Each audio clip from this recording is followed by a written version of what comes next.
বন্ধুরা, আজকে আবারও চলে এসেছি নতুন একটা ভিডিওর সাথে। তো ড্রেস বানানোর পর অল্প যদি কাপড় থেকে যায়, তো সেই কাপড়টা দিয়ে যখন আর কোনো ড্রেস বানানো হয় না, তখন তোমরা এই কাজের জিনিসটা কিন্তু বানিয়ে ফেলতে পারবে। দেখো, আজকে কিন্তু একদমই অল্প একটুখানি কাপড় আমি নিয়েছি।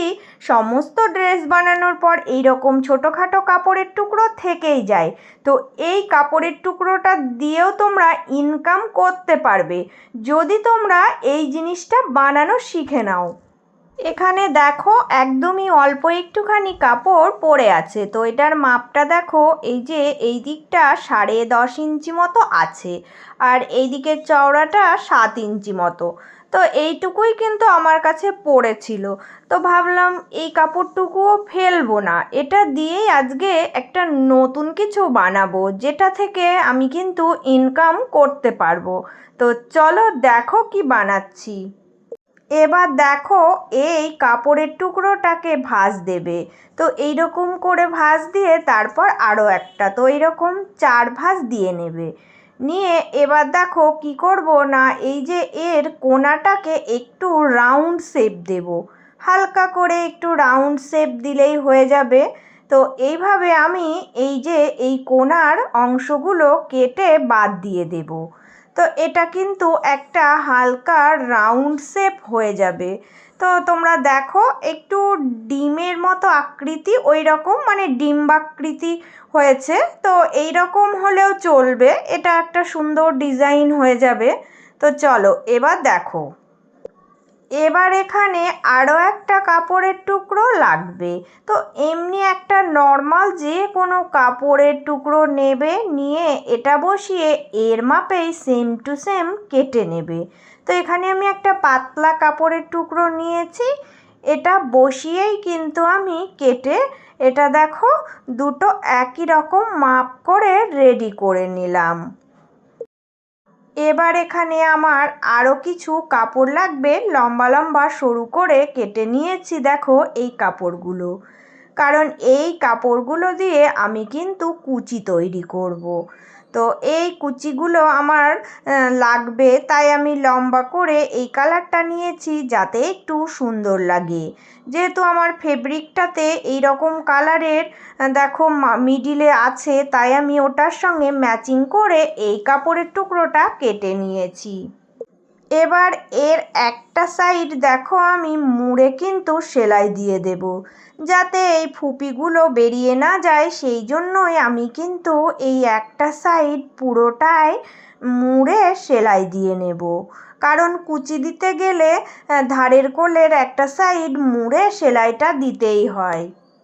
এবার দেখো, আমি কিন্তু এই যে এই টুকরোটার চারিকোল দিয়ে ফিতে দিয়ে মেপে দেখে নিচ্ছি।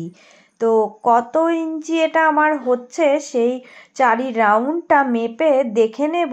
তারপরে আমি যখন কুচি দেব, কুচিটাও ঠিক একই মাপ করব।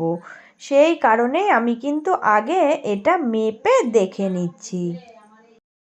এবার দেখো, সুন্দর করে কিন্তু আমি ছোট ছোট করে কুচি দিয়ে নেব। তো এই কাপড়টা একদম অনেকটা লম্বাতেই আমি কেটে নিয়েছিলাম। তো আগে থেকে কুচিটা দেব, এইভাবে করে দেখো সুন্দর করে ছোট ছোট করে কুচিটা দিয়ে রেডি করে নিচ্ছি। কারণ হচ্ছে কুচিটা যতটা সুন্দর করে দেব, দেখতেও কিন্তু ততটাই সুন্দর লাগবে। তাই দেখো, আমি ছোট ছোট করে 1/2 ইঞ্চি মতো ভিতরে দিয়ে এটাকে কুচি দিয়ে সেটিং করে নিচ্ছি। এবার কি করবে বলো তো, এবার কিন্তু এই কুচিটা তোমরা ইস্ত্রি করে নেবে। কুচিটা যখন ইস্ত্রি করবে, তখন দেখবে এই লম্বা কাপড়টায় একদম গোলের মতো আকৃতি হয়ে যাবে। যেহেতু আমি ছোট ছোট কুচি দিয়েছি, তো কুচিগুলো যদি সমান করে এইভাবে রেখে প্রেস করে দিই, তাহলে কিন্তু দেখতে ভীষণ সুন্দর লাগবে।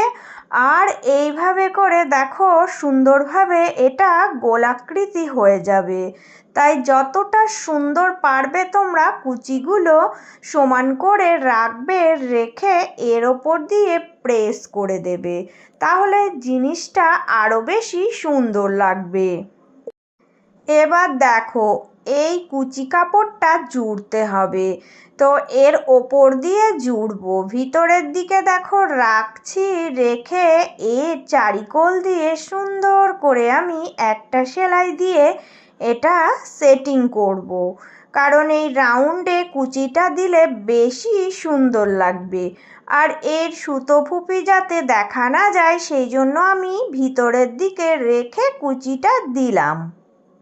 এবার দেখো, এবার আমি এই যে কাটিংটা করে নিয়েছিলাম এটা কিন্তু উপরে রাখবো, রেখে এই ধারের কোল দিয়ে সুন্দর করে সেলাই দিয়ে নেব। কারণ হচ্ছে এই সেলাইটা দিয়ে যদি আমি এটা সেটিং করি সোজা করার সময় ভিতরের দিকটাও দেখতে খুব ভালো লাগবে।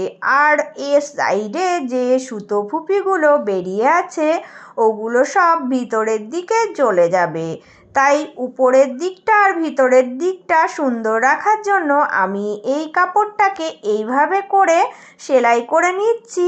একটুখানি দেখো বাদ রাখবো, এটুকু সেলাই করব না, কারণ হচ্ছে এটা আমি সোজা দিক করব।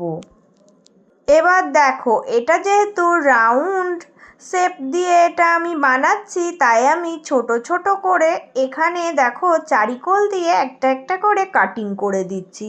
কারণ সোজা করলে এটা খুব সুন্দরভাবে সেট আপ হয়ে যাবে। তাই দেখো আমি এই চারিকোলে একটা একটা করে কাটিং দিয়ে নিলাম। এবার দেখো আমি এই খোলা মুখটা দিয়ে সোজা করে নেব। আস্তে আস্তে দেখো এর ভেতরের কাপড়টা টান দিলেই কিন্তু দেখো সোজা হয়ে যাবে। তো এইভাবে করে আমি সোজা করে নিচ্ছি। তো প্রত্যেক দিন যে সকল বন্ধুরা আমার ভিডিওগুলো সম্পূর্ণভাবে দেখো তাদের জন্য রইল অনেক অনেক ভালোবাসা। আর আজকে যে সকল বন্ধুরা নতুন এসেছো তোমাদের জন্যও রইল অনেক ভালোবাসা। আমার ভিডিওগুলো যদি ভালো লাগে চ্যানেলটি সাবস্ক্রাইব করে নেওয়ার অনুরোধ রইল। এইবার দেখো আমি কিন্তু পুরোটাই সোজা করে নিয়েছি, উল্টো দিকটা দেখাচ্ছি। এই খোলা মুখটা এইভাবে করে দেখো ভিতরের দিকে মুড়ে এইভাবে আমি রাখবো, রেখে এর উপর সাইডটা দিয়ে সেলাই দিলেই কিন্তু এটা সেলাই হয়ে যাবে। কারণ হচ্ছে এটা দেখতে দেখো খুব সুন্দর লাগছে, কিন্তু এর ওপর দিয়ে একটা চাপ সেলাই দিয়ে এটা আরও সুন্দরভাবে সেট আপ করে নিচ্ছি। দেখো কত সুন্দর এটা সেট আপ হয়ে যাচ্ছে, আর দেখতেও কিন্তু খুব ভালো লাগছে। তাই বলবো এইরকম ছোটোখাটো যখন টুকরো কাপড় বেঁচে যাবে সেই কাপড়টা ফেলে দেবে না। এই রকম ছোটোখাটো জিনিসগুলো তোমরা বানিয়ে সেল করবে, এগুলো কিন্তু দেখতেও ভীষণ ভালো লাগে আর অনেক কাজের কিন্তু। তাই এগুলো সেল করে তোমরা ইনকাম করতেই পারো। এবার দেখো বন্ধুরা এটা আমি কি কাজে ব্যবহার করব। এটা কিন্তু সুন্দর একটা টেবিল ম্যাট বানিয়ে ফেললাম। এখন কিন্তু অনেকেই টেবিল ম্যাট কিনে নেয়, বা তোমরা যারা দোকান থেকে কিনতে চাও না তারা কিন্তু নিজেরা বানিয়ে ফেলতে পারো, তোমাদের কিন্তু অনেক টাকা সেভিংসও হয়ে যাবে।